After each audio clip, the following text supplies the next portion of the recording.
I need you to stop coming around. My ex is staying over, and I don't want drama, she said casually. I said, okay, and walked out. Permanently. She called after he moved on, acting like nothing happened. I said, neither did I, and hung up. I, 28, male, had been with Sarah, 26, for 2 years when she looked me in the eye and said she needed me to stop coming around for a while. Her ex was staying over. She did not want drama. I said okay. I walked out that night. I never came back. 6 weeks later, she called. Her voice was light, casual, like she was picking up a conversation we had paused. She asked if I wanted to grab dinner. As if nothing had happened. As if asking your boyfriend to disappear while you host your ex overnight was just a minor scheduling conflict. I said 3 words. Neither did I. Then I hung up. That was 3 months ago. She is still calling. But let me take you back to how we got here, because the ending makes no sense without understanding how perfectly normal things were before they collapsed. Sarah and I met through mutual friends at a rooftop party in July 2022. It was one of those hot summer nights where the city felt alive, music thumping, people laughing, the skyline glowing orange as the sun dropped. She was standing by the railing, drink in hand, talking to someone I knew. When she laughed, her whole face changed. Bright, open, magnetic. We talked for 3 hours that night. She was a graphic designer, freelance, working from home most days. I worked in project management for a tech startup. Normal jobs, normal lives. We exchanged numbers. Went on our first date 4 days later. Italian place downtown. She ordered the carbonara, I got the bolognese. We split tiramisu. Walked along the waterfront afterward. She kissed me first. By September, we were spending every weekend together. By December, we were talking about moving in. By the following March, we signed a lease on a 1-bedroom apartment in the city. $1,400 a month. We split it evenly at first. Groceries, utilities, streaming services, all of it divided down the middle. It felt adult. Stable. Real. The apartment was small but ours. Exposed brick in the living room. A kitchen barely big enough for 2 people to stand in. Windows that overlooked a busy street. We made it work. She set up her design station in the corner of the bedroom. I worked from the kitchen table most days. We fell into routines. Coffee together in the mornings. Dinner most nights. Weekend farmers market runs. Movie nights on the couch. For the first year, it was good. Easy. The kind of relationship that did not require constant effort because the foundation felt solid. But there was always Marcus. Sarah and Marcus had dated for 4 years before me. High school sweethearts who stayed together through college and into their early 20s. She told me about him on our 3rd date. Said it ended badly. Toxic patterns, she called it. Codependency. They brought out the worst in each other. She said she needed space to grow, so she ended it. That was 2 years before we met. She said they stayed in touch. Casual. No hard feelings. Just 2 people who grew apart and moved on. I respected that. I am not the type to demand someone cut off their past. People have history. That is normal. But Marcus's name came up more than I expected. A text here. A call there. She would mention him in passing. Marcus asked about that restaurant we went to. Marcus said he might be in town next month. Small things. Nothing alarming. Just enough to keep him present. I did not think much of it. Until I started noticing patterns. The first real red flag appeared in early fall. September, maybe October. Sarah mentioned Marcus was going through a rough time. He had lost his job. Some tech layoff. He was struggling with rent, stressed about money, not sleeping well. She said he called her one night, overwhelmed, needing someone to talk to. I felt bad for him, she said. He does not have a lot of people he can lean on. That is rough, I said. Layoffs are brutal right now. I told him I would help if I could. Help how? I do not know yet. Maybe lend him some money, just to get through the month. I paused. How much? I do not know. 200? Maybe 3. That is generous, I said carefully. He would do the same for me, she said. I did not push it. It was her money, her decision. But something about it felt off. Not the helping part. The way she said it. Like she owed him something. 2 weeks later, she transferred him $500. She showed me the Venmo receipt. Said he needed it for rent. Promised he would pay her back by the end of the month. The end of the month came and went. No repayment. I did not mention it. She did not either. By November, Marcus was texting her almost every day. I would see his name light up her phone. She would smile, sometimes laugh, before responding. I asked once what they talked about. Just catching up, she said. He is doing better. Found some freelance work.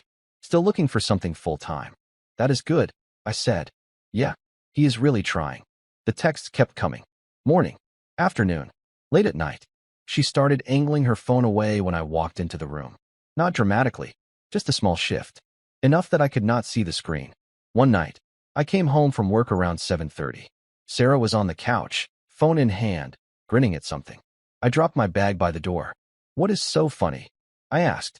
She jumped slightly, locked her phone. Nothing. Just a meme Marcus sent. Can I see? It is stupid, she said quickly. You would not get it. Inside joke. Inside joke. That phrase stuck with me. Inside jokes meant shared history. Intimacy. A language built over time. I had inside jokes with Sarah, but she had them with Marcus too. And his were making her smile in ways mine were not. I let it go. Told myself I was overthinking. But the feeling stayed. A week later, Marcus called her at 11 at night. We were in bed, half asleep. Her phone buzzed on the nightstand. She grabbed it, saw the name, sat up. I should take this, she said. Now. He is probably having a hard time. I will be quick. She walked into the living room, closed the door. I lay there, staring at the ceiling, listening to the muffled sound of her voice through the wall. She laughed twice. The conversation lasted 23 minutes. When she came back, I asked if everything was okay. Yeah, she said, sliding back under the covers. He just needed to vent. About what? Work stuff. He is stressed. At 11 at night? He is a night owl, she said, like that explained it. I did not sleep well that night. By mid-November, I started noticing more. The way she lit up when his name appeared. The way she checked her phone more frequently. The way she seemed distracted during our conversations, like part of her was somewhere else. One Saturday, we were grocery shopping. Walking through the produce section. She was picking through apples when her phone buzzed. She pulled it out, read the message, smiled. Marcus? I asked. She looked up, startled. Yeah. He just sent me a photo of a dog he saw. Cool. She put her phone away, but the smile stayed. I wanted to ask. Wanted to say, are you still into him? But I did not. Because part of me did not want to hear the answer. Instead, I watched. And waited. And hoped I was wrong. The breaking point came on a Tuesday. Late November. One of those cold, gray evenings where the sun set too early and the city felt heavy. I came home from work around 7. Sarah was in the kitchen, chopping vegetables for stir-fry. She looked relaxed. Hair tied up. Oversized sweater. Bare feet on the cold tile. Hey, I said, dropping my bag by the door. How was your day? Good, she said, not looking up. Listen, I need to talk to you about something. I poured myself water. Leaned against the counter. What is up? Marcus is coming into town this weekend, she said, scraping diced onions into a bowl. He needs a place to crash for a few days. I told him he could stay here. I set the glass down. Here? In our apartment. Yeah, just for the weekend. Maybe a little longer. He is in between places right now. Where is he going to sleep? The couch, she said. Then she paused, knife hovering over the cutting board. Or maybe I will let him have the bed. I can sleep on the couch. I do not want him to feel uncomfortable. I stared at her. You want to give your ex our bed? It is not like that, she said, finally looking at me.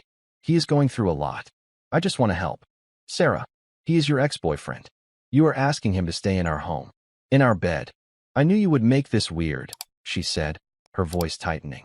This is exactly why I did not want to tell you. Make this weird. I repeated slowly. You think this is a normal thing to ask? He is my friend. You are being controlling. I am not being controlling, I said, keeping my voice even. I am telling you I am not comfortable with my girlfriend's ex staying in our apartment. That is a boundary, not control. She put the knife down, crossed her arms. I already told him yes. He is coming Friday. Then I will stay somewhere else this weekend, I said. No, she said. Her tone shifted. Colder. That is the thing.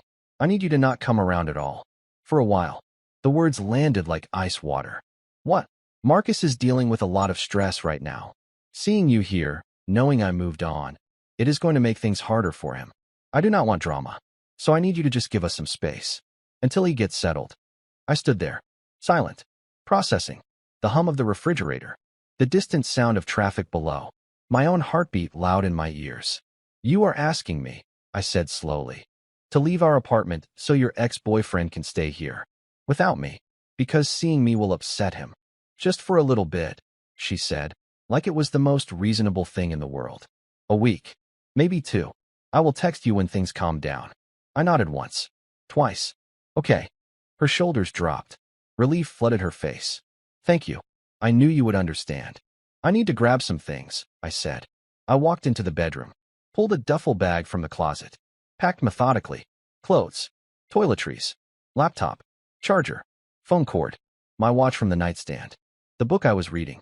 I moved through the room like I was checking out of a hotel. Sarah stayed in the kitchen. She did not follow me, did not ask if I was okay, did not question why I was packing so much for what she thought was a temporary break.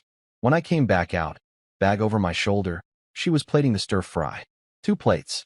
She looked up, smiled. I will call you in a few days, okay? She said brightly. Once he settles in, we can figure out when you can come back. Sure, I said. I walked out the door, took the elevator down 14 floors, got in my car, drove across town to my brother's place. He opened the door, saw the bag, saw my face. What happened? He asked. I need a couch for a few nights, I said. He stepped aside, let me in, did not ask questions. That night, I sat in his guest room and stared at my phone. Sarah had not texted. Not once. No, are you okay? No. Thank you for understanding. No, I know this is hard. Nothing. At 11:30 that night, I opened my contacts. Found her name. Blocked it. Then I went through every app. Instagram, Facebook, Snapchat, WhatsApp. Blocked. Deleted. Removed. By midnight, Sarah no longer existed in my phone. Update 1. The next morning, I woke up with complete clarity. I was not angry. I was not hurt. I was done. I called the landlord at 9. Our lease was in both our names, but I had been covering 60% of the rent for the past 4 months. Sarah's freelance income had dropped. She said she was trying to build her client base. I picked up the slack, paid more, did not complain. I explained the situation to the landlord, told him I needed off the lease. He said he would need Sarah's signature to remove me. I told him to send her the paperwork. I was not going back to that apartment. Then I went to the bank. We had a joint account for shared expenses. $1,500 sat in there. I transferred $750, my half, closed my access to the account, left her with the rest. Next, I changed every password. Netflix, Hulu, Spotify, Amazon Prime, all shared accounts. I updated the emails, revoked her access. She would notice eventually, but by then, it would not matter. I went to the gym that afternoon, lifted for 90 minutes, pushed until my arms shook, showered, meal prepped for the week. Chicken, rice, broccoli, 6 containers, lined up in my brother's fridge. That evening, my brother asked if I had heard from her. No, I said, and I will not. You sure about this? He asked. 2 years is a long time. I am sure, I said. The moment she asked me to leave so he could stay, we were done. Everything after that is just paperwork. He nodded, did not push it. The weekend came and went. I worked. I trained. I read. I slept well for the first time in weeks. No anxious checking of my phone. No wondering where she was or who she was texting. No weight in my chest. I felt light. Update 2. 3 weeks passed. Thanksgiving came. I spent it with my brother, his wife, and her family. Good food. Good people. No drama. I helped cook. Watched football. Played cards with their nephews. It felt normal. Easy. That Tuesday, my brother walked into the living room holding his phone. Dude. Sarah just texted me. I looked up from my laptop. What did she say? She is asking if you are okay. Says you blocked her. Wants to know how to reach you. What did you tell her? Nothing yet. Tell her I am fine, I said. That is all. He typed. Sent it. A minute later, his phone buzzed. He read it. Looked at me. She says she wants to talk to you. Says it is important. It is not, I said. He nodded. Put his phone away. 2 days later, my best friend Jordan called. Bro, I just ran into Sarah at the coffee shop. Okay, I said. She asked about you. Said you disappeared. She seemed genuinely confused. What did you tell her? That you were doing great. That you moved on. Good. She did not take it well, he said. Started tearing up. Asked me what she did wrong. I told her I was not getting in the middle of it. Smart, I said. What actually happened, he asked. She made it sound like you ghosted her for no reason. I told him. The whole story. Marcus. The apartment. The request to leave. The casual dismissal of my feelings. Jesus, he said when I finished. That is insane. Yeah. And she really thought you would just wait around? Apparently. Man, he said. Good for you for walking. Thanks. That week, Sarah tried texting 3 of our mutual friends. 2 ignored her. 1, Jessica, felt bad and reached out to me. Hey, she said when she called. I just talked to Sarah. Okay. She is a mess. She really misses you. That is not my problem, I said. I know she messed up, but do you think you could at least talk to her? Give her some closure? I gave her closure, I said. When I left, she says she did not realize what she was asking, that she thought you understood it was temporary. She asked me to disappear so her ex could stay in our home. I said, there is no version of that where I come back. Jessica sighed. I get it. I just feel bad. Feel bad for yourself if you want, I said. But not for her. She made her choice. Update 3. In early January, my phone rang. Unknown number. I almost declined, but something made me answer. Hello. Hey. Her voice. Quiet. Tentative. I said nothing. It is me, she said. Sarah. I borrowed a friend's phone. You blocked me. I know, I said. Silence. Then why? What did I do? I almost laughed. You are serious right now. Yes. I am serious. You just vanished. I thought we were taking a break. You said okay. You said you understood. I did understand, I said. Perfectly. Then why did you leave? Why did you block me? You asked me to, I said simply. I asked you to give me space for a few days. Not disappear forever. You asked me to leave our home so your ex-boyfriend could stay there. Alone with you. Because seeing me would upset him. You prioritized his feelings over our relationship. Silence. That was different, she said finally. He needed help. He was in a bad place. And I needed respect, I said. You did not give it. So you just left? Without even talking to me? Without giving me a chance to explain? There was nothing to explain. You made your choice. I made mine. But I thought you would come back, she said, her voice breaking. I thought you understood this was just temporary. It is temporary, I said. Permanently. That does not make sense. It does to me. She took a shaky breath. Marcus left after 5 days. We got into a fight. He said I was being controlling. He moved in with another girl. Someone he had been seeing on the side. Good for him, I said. I tried to call you. You blocked me. I went to your brother's place. He would not let me in. I do not understand why you are punishing me like this. I am not punishing you, I said. I am just done. We can fix this, she said desperately. We were good together. We had 2 years. You cannot just throw that away. I did not throw it away, I said. You did. The moment you told me to leave so he could stay. People make mistakes. I made a mistake. But you are not even giving me a chance to make it right. Some mistakes do not get second chances, I said. This is one of them. So that is it. Her voice rose. 2 years and you were just walking away? I already walked away, I said. 6 weeks ago? You just did not notice. I hung up. She called back immediately. I declined. She called again. Declined. She sent a text from that same number. Long paragraph. Apologies mixed with blame. I know I hurt you, but you hurt me too by leaving without explanation. I blocked the number. Over the next 2 weeks, she tried everything. She showed up at my brother's apartment twice more. He told her I was not there. Told her to stop coming. She messaged Jordan, Jessica, 2 other friends. Most of them told her to let it go. A few forwarded me the messages. They were all variations of the same thing. Please tell him to talk to me. I need closure. I deserve a conversation. She created a fake Instagram account. Generic username. No profile photo. Sent me a message. I know this is you avoiding me. Please just give me 5 minutes. I blocked it. She emailed me. Subject line. Please read this. I saw it in my inbox. Hovered over it. Thought about opening it. Then deleted it without reading. By late January, the attempt slowed. Then stopped. Sarah had finally accepted I was not coming back. I moved into my own place in February. Studio apartment. Downtown. 10-minute walk from work. Small kitchen. Murphy bed. Big windows. $700 a month. I could afford it easily without splitting costs. I furnished it slowly. Couch from IKEA. Desk from a thrift store. Plants on the windowsill. Framed posters. I made it mine. No compromises. No shared decisions. Just my space. I started running in the mornings. 5 miles. 6 days a week. Lost 15 pounds. Felt stronger. Clearer. I read more. Cooked better meals. Reconnected with friends I had neglected. Went to concerts. Took a weekend trip to the mountains. Hiked until my legs burned. I felt more like myself than I had in months. In March, I met Leah. Coffee shop near my apartment. She was reading a book I loved. We started talking. Exchanged numbers. Went on a date 3 days later. Dinner at a Thai place. We talked for 3 hours. She was a nurse. Worked in pediatrics. Loved hiking. Had a dog named Charlie. No ex-drama. No emotional baggage weighing down every conversation. We went on a second date. Then a third. By April, we were seeing each other twice a week. She met my brother. I met her friends.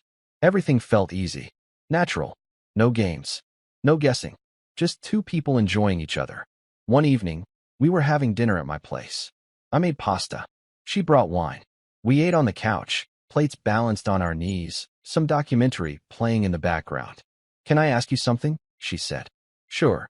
You said your last relationship ended suddenly. What happened?" I thought about it. Decided she deserved honesty. She asked me to leave our apartment so her ex could stay there. I said okay and left. Permanently. Leah stared at me. She what? She wanted space. So her ex could stay at our place without me there. Because seeing me would upset him. "And you just left?" "I did. That must have hurt." "It did," I said. "But it also made things very clear. When someone asks you to disappear so they can prioritize someone else, there is no coming back from that." "Did she try to fix it?" "She tried. After he left. But by then, I was already gone." Leah reached over. Took my hand. "I am glad you left." "Me too," I said. Final closure, the last encounter. 3 months ago, I ran into Sarah. Whole Foods. Produce section. I was picking out avocados when I heard her voice behind me. "Hey." I turned. She was standing there. Same face. Different energy. Tired eyes. Uncertain smile. "Hey," I said. "How have you been?" "Good. I heard you were seeing someone." "I am." She nodded slowly. Looked down at her basket. "I am happy for you." "Thanks." Long pause. The sounds of the store filled the space. Carts rolling. People talking. Produce being sprayed. "Do you ever think about us?" she asked quietly. "No," I said. She flinched. "Not at all. Not at all. I think about you," she said. "All the time. I wish I could take it back. What I did. What I said. The way I treated you." "You cannot take it back," I said. "I know." Her voice cracked. "I just want you to know I am sorry. I was stupid. Selfish. I did not realize what I had until it was gone." "Okay," I said. "Is there any chance we could talk? Really talk? Get coffee or something?" "No," I said. She looked at me. Eyes red now. "I miss you." "You miss having someone who accepted your disrespect," I said evenly. "That is not the same as missing me." I put 3 avocados in my basket. Walked past her toward the checkout. Did not look back. That night, Leah asked if I was okay. "Yeah," I said. Ran into my ex at the store. "How did it go?" She apologized. Asked if we could talk. "What did you say?" "No." Leah smiled. Kissed my cheek. "Good. I am exactly where I want to be," I said. And I was. Some people think love means accepting anything, forgiving everything, waiting endlessly. But real love does not humiliate you. It does not ask you to disappear so someone else can take your place. It does not treat you like a backup option. Sarah made her choice that night in November. She chose her ex. She assumed I would wait, that I would understand, that I would come back when she was ready. I chose differently. I chose my dignity, my peace, myself. She still calls sometimes. Leaves voicemails I do not listen to. Texts from new numbers I block immediately. Shows up at places she thinks I might be. I leave when I see her. She thought, okay, meant I will wait. It meant I am done. And I was. The rings may have been hers to give away. But my presence, my time, my respect, those were mine to take back. And I did.